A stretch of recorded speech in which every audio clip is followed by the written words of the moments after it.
आप तस्वीरें देख रहे हैं करनाल की श्री कृष्ण गौशाला से, जहां पर गोपाष्टमी पर्व के अवसर पर मैनेजमेंट कमेटी के सभी पदाधिकारीगण यहां पर एकत्रित हुए हैं। उनकी ओर से एक प्रेस कॉन्फ्रेंस का आयोजन किया गया है और जानकारी इस संबंध में हम लेने का भी प्रयास करेंगे।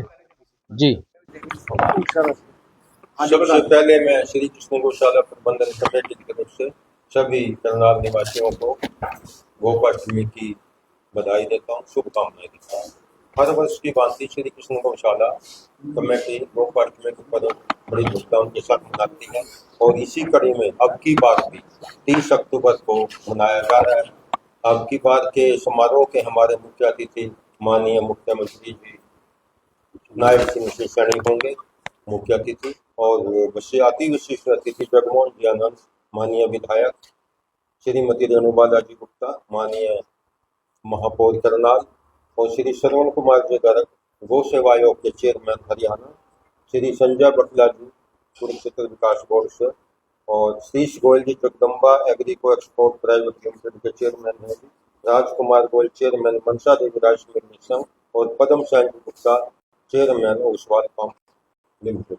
इसके अलावा शहर के और भी बहुत से गणमान्य व्यक्ति हमारे वशिष्ठ अतिथि के रूप में शिरकत करेंगे। स्थान और समय क्या रहेगा? सुबह 8 बजे से हमारा हवन यज्ञ शुरू होता है जी। हमने 21 यजमान हवन के लिए बनाए हुए हैं। जो शहर के गणमान्य व्यक्ति हैं वो परिवार सहित वो यज्ञ में बैठेंगे। इसके बाद गौ पूजन होगा और गौ आरती के बाद भजन कीर्तन का कार्यक्रम चलेगा।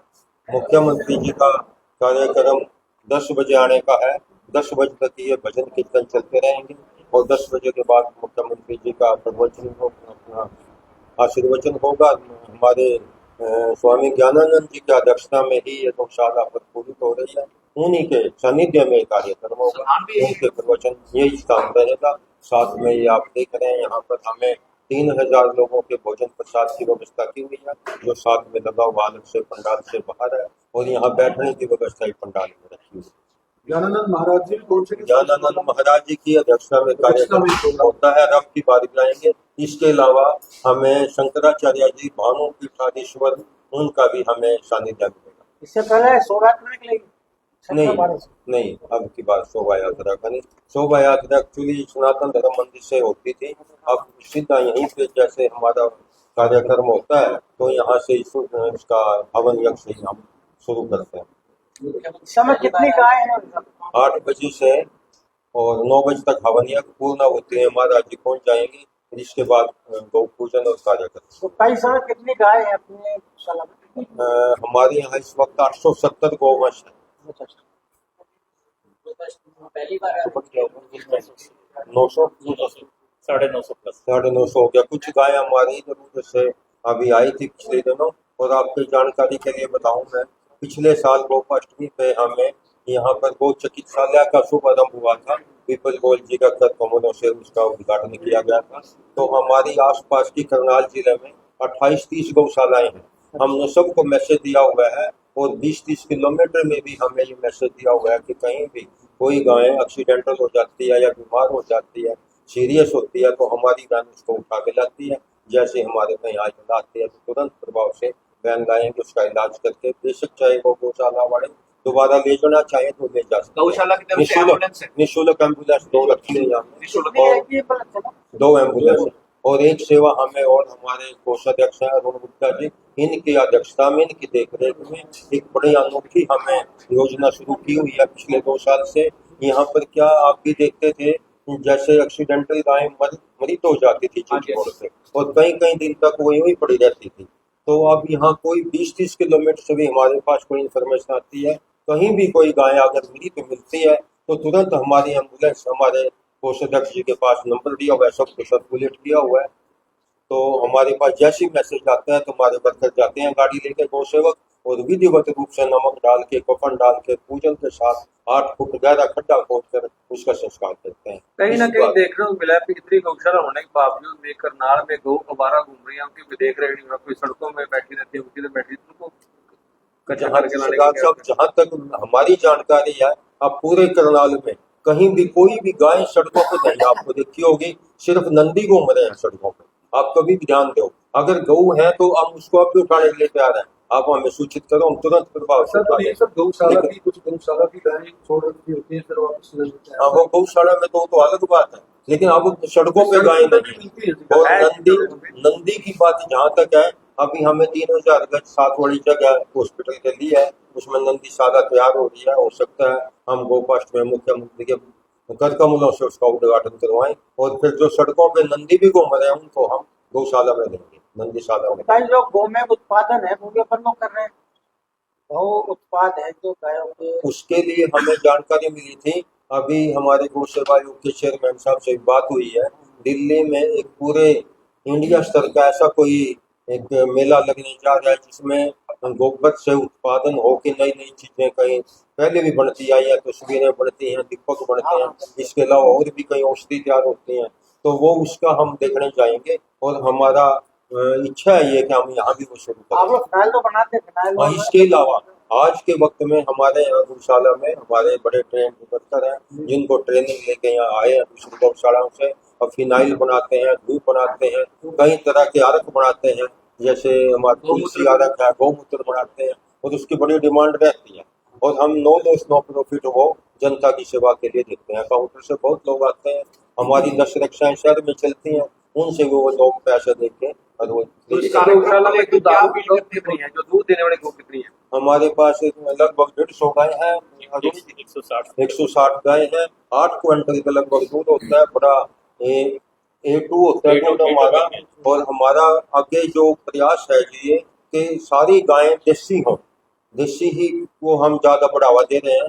और वो दूध कितनी डिमांड रहती है, 100% हमारा प्योर दूध होता है, और उसकी बड़े बड़े ऑफिसरों में सभी लोगों में कोई भी किसी के भी यहाँ जो डिमांड आती है हम उसकी फर्स्ट कम फर्स्ट सर्व के आधार पे उसके वहाँ हमें 3 वेंडर रखे हुए हैं, उनके घर दूध भिजवाते हैं। तो जब जो ये कार्यक्रम होने वाला है उसको लेकर क्या करनाल की जनता को क्या अपील करते हैं? बड़ा उत्साह है जो लोगों में। अब हमारे को यहाँ पे जैसे गोपाष्टमी में जो लोग पूजा करने आते हैं, इतना एक गोधाम बन चुका है, मैं समझता हूँ ये गौशाला। यहाँ पे हम इस दिन गायों को चारा नहीं डालते, बल्कि ओवर हो जाता है, हमने बैरिकेड लगाना पड़ता है, उनको रोकना पड़ता है लोगों को, क्योंकि उनकी भावना है कि हमारा लाया हुआ सारा खाएं। तो हमारी कोशिश रहती है कि अमावस्या पूर्णिमा को भी यहाँ पे हवन होता है सामने यज्ञशाला में, उस दिन भी काफी लोग आते हैं अमावस्या को जैसे, तो हम उनको जोड़कर प्रार्थना करते हैं कि आप भोग लगाने के लिए ले जाओ थोड़ा सा, बाकी हम डाल देंगे, और वो मानते भी हैं। तो लोगों में बहुत उत्साह है। आपने भविष्य की क्या योजना है गौशाला के एक्सटेंशन के लिए? अब पहली बात तो इसको जैसे नंदीशाला का उद्घाटन अब है, इस हॉस्पिटल को आप देखेंगे आज के जरूरत के हिसाब से आसपास में ऐसे हॉस्पिटल अब नहीं है, लेकिन हम लोग फिर भी संतुष्ट नहीं है, हम इसको एक अच्छा रूप देना चाहते हैं पीजीआई की तरह से। अब भी हमारे 8-10 यहाँ पे परमानेंट क्वालिफाइड डॉक्टर हैं जो दिन रात गौओं की सेवा में रहते हैं और बड़े ट्रेंड हैं वो, तो हम इसको और भी ज्यादा बढ़ाना चाहते हैं। हालांकि हमने ऑपरेशन थिएटर, एक्सरे रूम और रिकवरी रूम काफी बना चुके हैं हम, लेकिन मैं समझता हूँ जैसे जैसे डिमांड शुरू होगी आसपास की गौशाला से हो या जो भी, हम इसको और भी अच्छा रूप देना का प्रयास करेंगे। इसके बाद हमारा प्रोजेक्ट ये है कि साथ में आपने मंदिर देखा है जो ये मतलब छोटे रूप में है, लोगों की आस्था है यहाँ पे रोजाना शाम को डेली कीर्तन होता है, और कोई ऐसा त्योहार नहीं जो यहाँ श्री कृष्ण गौशाला में ना मनाया जाता हो। तो इसको देखते हुए हमें जैसे श्रद्धालु आते हैं उसकी थोड़ी जगह रहती है, जगह कम पड़ती है। ये सत्संग आलम है जिसमें आप बैठे हैं, इसी पर्पज से बनाया हुआ। काफी डिमांड रखी जाएगी मुख्यमंत्री जी की? नहीं, उसके लिए हम डिमांड नहीं रखेंगे, मंदिर अपने तरीके से हम गोपाष्टमी की बात शुरू करेंगे, बड़ा करेंगे इसको। ये हमारा अगला प्रोजेक्ट है। आज हमारे प्रधान जी किसी कारणवश नहीं आए, लेकिन ये निश्चय किया हुआ है कि इस प्रकार की मतलब हम अगला स्टेप हमारा मंदिर का जीर्णोद्धार होगा। और जहाँ तक मुख्यमंत्री की डिमांड की बात है, वो मतलब अभी चेयरमैन साहब से बात हुई थी, क्या डिमांड रहेगी आपकी? हमें बाकी तो यहाँ पे व्यवस्था ठीक है, जगह की कमी पड़ती है। हम ये चाहेंगे कि हमें 10-20 किले किसी गाँव में चारे के लिए उपलब्ध हो, और आने वाले टाइम में अगर कोई एक्सटेंशन दूसरी ब्रांच बनानी पड़ी तो वो भी हमारे सुलभ हो सके। हमारा ये प्रयास रहेगा मुख्यमंत्री जी के सामने परसों, या हम अपनी डिमांड तो अभी गौ अभ्यारण्य भी तो बन रहा है यहाँ पे करनाल में। क्या जी? गौ अभ्यारण्य भी तो बन रहा है इधर गुप्ता जी की जमीन के पास में, गुप्ता जी। हाँ, ऐसा बता रहे थे, लेकिन हमारे नॉलेज में नहीं आया कि अभी फाइनल हुआ है वो। ऐसा बता रहे थे कि इस एरिया में काचुआ रोड पे कोई ऐसा प्रपोजल है, ऐसी प्रपोजल है। और बाबू जी कुछ हम कार्यकारी अध्यक्ष हैं, हम डॉक्टर एस टी गोयल जी। हाँ जी सर। जैसा गुप्ता जी ने भी बताया, प्रत्येक वर्ष की तरह कार्तिक मास की शुक्ल पक्ष की अष्टमी को, जो 30 अक्टूबर को इस बार है, हम गोपाष्टमी का सेलिब्रेशन करने जा रहे हैं। और इसका मकसद जो हमारा गोपाष्टमी को सेलिब्रेट करने का है, जो यहाँ पर 2000, 2500, 3000 लोग आएंगे, उनको इस बात के लिए प्रेरित करना, जैसे कि आपने अभी क्वेश्चन पूछा कि भाई सड़कों के ऊपर जो है लोग आज भी घूम रही हैं, लेकिन अब उसका सिर्फ ये है कि लोगों में प्रेरित होकर के वो कोशिश करते हैं कि हमें फ़ोन करते हैं या और किसी गौशाला में फ़ोन करते हैं, और जिसके बाद वो सारी गौएं जो है गौशाला में लगभग पहुँच चुकी हैं। अभी जो नंदी की बात की है कि वो सड़कों पे घूमते हैं, क्योंकि लोगों का क्या ट्रेंड बन चुका है कि जैसे दूध पीना बछड़ों ने बंद किया, नंदी ने बंद किया, तुरंत उसको सड़क पे छोड़ देते हैं, क्योंकि पहले उसका बैल के रूप में और दूसरे तरह से यूज जो है हो जाता था, लेकिन आज वो खत्म हो चुका है। तो हमारी ये कोशिश रहती है कि भाई जितनी भी गौएं कहीं पर भी, जैसे भी, किसी भी टाइम, 24 घंटे, चोटिल हो, बीमार हो, कहीं से हमें कोई मैसेज आता है, तुरंत हम उठा करके इस प्रकार का हॉस्पिटल हमारे पिछली गोपाष्टमी में जिसका हमने उद्घाटन कराया गया था, गोयल जी जो हमारे मंत्री हैं हरियाणा के, उनके कर कमलों के द्वारा, तो वो चल रहा है और हम पूरी तरह 24 घंटे वो सेवा दे रहे हैं, जिसमें हमें हर दिन कम से कम 2-3 चोटिल और 1-2 बीमार गौ जरूर आती है, जिसकी सेवा पूरी तरह से हमारी जो डॉक्टर्स की टीम, पूरी क्वालिफाइड टीम है 8 डॉक्टर्स की, जो 24 घंटे इस प्रयास में लगी हुई है, और पूरी तरह से हमारी जो गौशाला है इस ओर प्रयासरत है कि सड़क के ऊपर एक भी गौ माता जो हमें नजर नहीं आए, क्योंकि माँ शब्द एक ऐसा लग चुका है हमारे लोगों के साथ कि जो माँ का निरादर हम नहीं देख सकते। तो हाईवे की बात करें, हाईवे में ज़्यादा देखते हैं। हाईवे पे भी हम, जैसा अभी जानकारी दी गई कि 20 किलोमीटर 25 किलोमीटर जहाँ से भी हमें कोई फोन आता है, तुरंत हम उठा करके लेकर जाते हैं, पूरा ट्रीटमेंट करते हैं, और उसको अपने आप अभी देखेंगे जा करके हॉस्पिटल में कितने गौएं, बछड़े, इवन घोड़ा भी वहाँ पर हमें मिला, तो उसका भी इलाज हमने वहाँ पर किया और अपने पास रखा। गोयल साहब, जैसे हमको देखा जाता है कि गौ ग्रास के लिए लोग घर में पूड़ियाँ लाते हैं और चीजें लाते हैं, आप क्या सलाह दें? वैज्ञानिकों ने कहा गायों के लिए नुकसानदायक होती है। जैसे भी ये कोई भी त्योहार है, चाहे वो अमावस्या हो, एकादशी हो, पूर्णमासी हो, दिवाली हो, या कोई और जन्माष्टमी हो, तो हम यहाँ पर क्या करते हैं कि जो क्वेश्चन आपने पूछा है कि भाई पूड़ियाँ लेकर के आते हैं, हलवा लेकर के आते हैं, वाकई वो नुकसान करता है अधिक क्वांटिटी में, लेकिन हम कोशिश करते हैं कि एक बैरिकेड लगा करके, और लोगों से प्रार्थना करते हैं कि भाई आप थोड़ा सा भोग लगाने के लिए ले जाए और बाकी जो है यहाँ पर छोड़ दें। उसके बाद हम उसको सुखा करके, हमारे पास चक्की लगी हुई है, पूरियाँ उसमें पिस जाती हैं, हलवा जो है वो 1 दिन के बाद जो है 2 दिन के बाद तक वो ठीक रहता है, उसको वहाँ पर उसको गौ माता को दे देते हैं। मतलब क्या लोगों से अपील करना चाहेंगे इसकी जगह लोग घास खिलाएं या गुड़ खिलाएं गायों को, मतलब जिनको फायदे की चीज? ऐसा है कि लोगों की भावनाएं इसके साथ जुड़ी हैं कि भोजन गौ माता को देना चाहते हैं। पहले वो भोजन जो है वो पंडितों को खिलाते थे, लेकिन पंडितों की कमी आजकल मंदिरों में कमी है, तो इस कारण से वो गौशाला में भोजन लेकर के आते हैं। उसके लिए हम उनको नहीं कहेंगे, रोकेंगे भी नहीं कि भाई आप जो है वो उसके लिए चारा, वो तो अपने आप ही लेकर के आते हैं, लेकिन उनकी भावनाओं को ठेस नहीं पहुंचाते। तो एक बात बताओ, आपने जैसे अभी कहा कि कई गौ माताएं जो है सड़क पे हैं और अधिकांश जो है गौशाला में पहुंच चुकी हैं, जो नंदी है हमारे वो भी सड़कों पे देखे जाते हैं, और लोगों की ये शिकायत है, मेरे पास प्रूफ है इस बात के, लोगों की शिकायत है कि कार्यालय में अगर तो कॉल की जाती है तो उस पर ध्यान नहीं दिया जाता।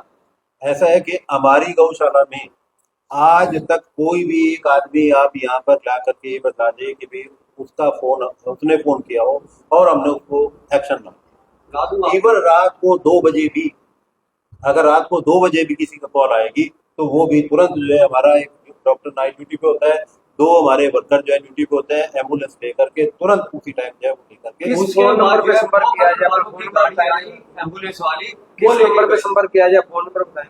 फोन नंबर मैं आपको बताता हूँ, ये देखो हमारे पास नंबर इसके हैं, एक तो सुनील गुप्ता जी हमारे प्रधान जी 9896013958, अरुण गुप्ता जी कोषाध्यक्ष है हमारे 9896984700, ये हमारे 2 नंबर ऐसे हैं जो 24 घंटे बिल्कुल किसी भी टाइम कोई ऐसा इंसिडेंट जैसा आपने कहा मुझे नहीं पता, ना हमारे संज्ञान में इस तरह का कि इसने फोन किया हो और वो फोन पिकअप ना हुआ और उसके ऊपर एक्शन ना हो।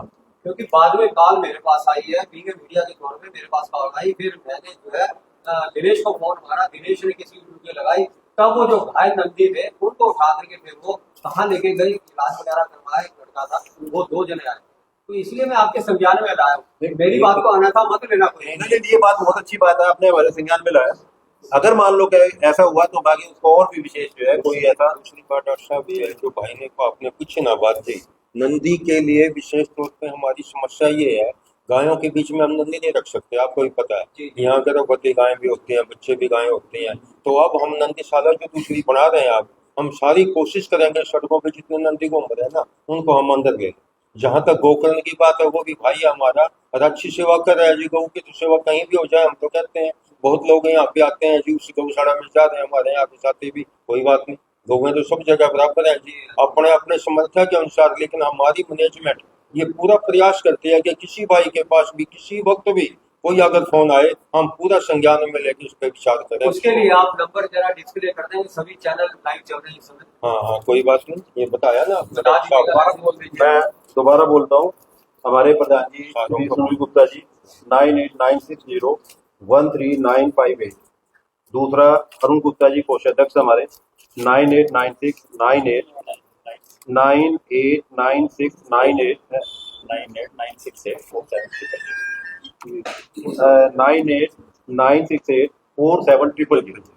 बोल साहब, क्या सरकार से सहायता मिलती है, पर्याप्त रहती है या बढ़नी चाहिए? सरकार से आपको अनुदान मिलता है? ऐसा है, देखो ये तो हमेशा रहता है कि भाई क्योंकि गौ माता की संख्या यहाँ पे बढ़ रही है, हॉस्पिटल का भी हमने कार्य शुरू हो चुका है, तो हमेशा आवश्यकता रहती है गौशाला में कि भाई हमें पैसा जो है वो गौ माता के लिए, सेवा के लिए और मिले, ताकि और अच्छी सेवा कर सके।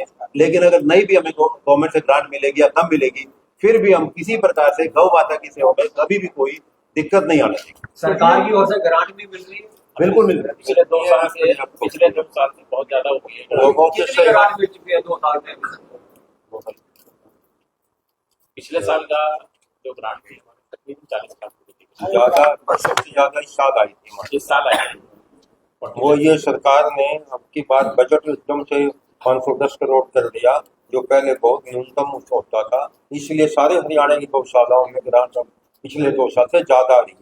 लेकिन ये अपर्याप्त है। हमारा यहाँ 1 लाख रुपए रोजा खर्चा है, उससे काम नहीं चलता हमारा। 40 लाख रुपए बहुत ज्यादा समझते हैं वो, लेकिन इसके बावजूद भी यहाँ पर जैसे 1000 गौवंश का पालन पोषण और हमारे 70-72 के लगभग गौ सेवक, उनको सभी तरह की सुविधाएं हम नहीं हो रहा है, तो उन डॉक्टरों की